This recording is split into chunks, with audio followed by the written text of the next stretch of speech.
পাখি কিভাবে আর দেহের ভিতর রতন পাখি ঢুকলো কিভাবে আর মূর্তি না বুঝিলে মতুই খবর কিভাবে মূর্তি না বুঝিলে মতুই খবর কিভাবে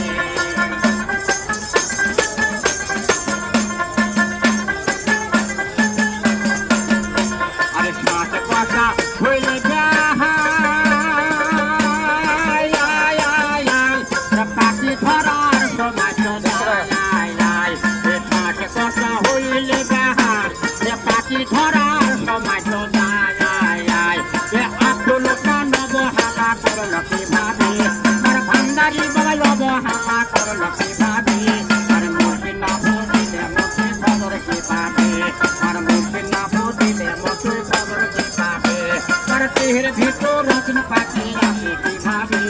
আর দেহের ভিতর রত্ন পাখি ঢুকল কিভাবে আর মূর্তি না বুঝিলে মতুই খবর কিভাবে আর মূর্তি না বুঝিলে মতুই